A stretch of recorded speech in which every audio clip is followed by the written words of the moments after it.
Oke, selamat datang kembali. Kita lanjut lagi nih pembahasan mendalam kita. Kali ini kita gali bab 8 dari materi Anda, judulnya Keluar dari Bayang-Bayang. Atau kalau judul aslinya tuh The Scrooge Shift. Intinya sih, gimana lingkungan sosial kita atau sistem tertentu bisa bikin kita jadi lebih suka memberi. Kadang caranya nggak kepikiran loh. Anda pernah dengar Free Cycle? Itu loh platform yang semua barangnya dikasih gratis.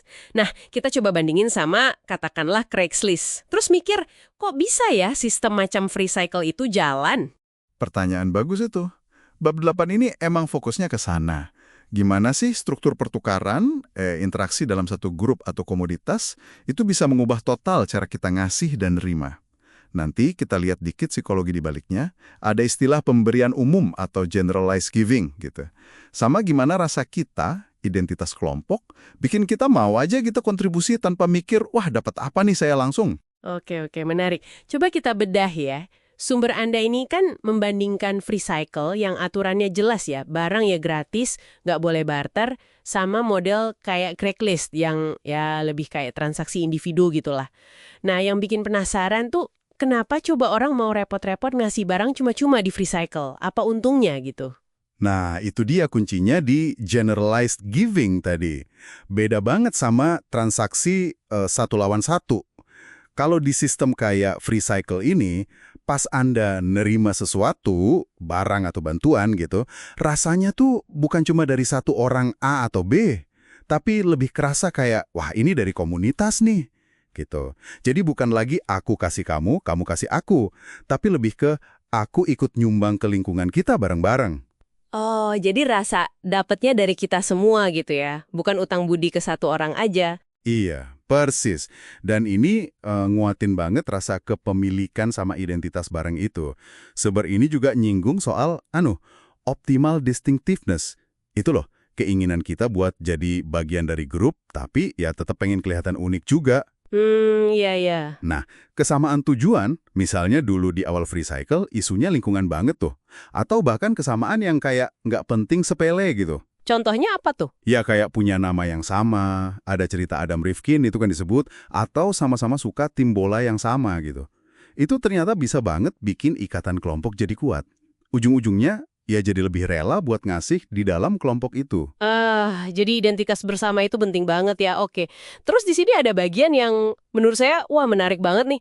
Gimana lagi lingkungan kayak gini bisa dorong orang buat ngasih? Apalagi kalau kita asumsi dasarnya orang itu ya cenderung mikirin diri sendiri. Nah, faktor penting lainnya itu visibilitas. Gampangnya, tindakan ngasihnya itu kelihatan sama orang banyak apa enggak. Kita tuh seringkali keliru mikir kalau orang lain itu nggak sebaik kita, nggak semurah hati kita. Ada istilahnya pluralistic ignorance. Jadi kita mikir orang lain egois padahal mungkin nggak juga ya? Bisa jadi. Nah, pas tindakan memberi itu terlihat jelas sama banyak orang, kayak di platform free cycle tadi, itu langsung jadi kayak standar baru. Jadi norma sosial gitu. Ini ngingetin ke studi soal hemat energi yang disebut juga kan di materi Anda? Iya, yang soal listrik itu ya? Betul. Ternyata orang tuh termotivasi hemat listrik bukan karena wah cinta lingkungan atau wah biar irit, bukan itu yang utama.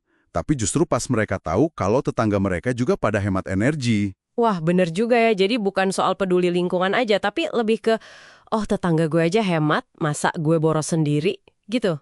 Nah, dikasih tahu aja kalau pemakaian listrik Anda di atas rata-rata tetangga, itu efeknya kerasa banget ternyata buat nurunin konsumsi. Jadi, ngelihat orang lain ngasih atau kontribusi, itu nular banget kekuatannya. Luar biasa sih ini. Jadi bikin kebaikan itu kelihatan, itu bisa nular. Oke.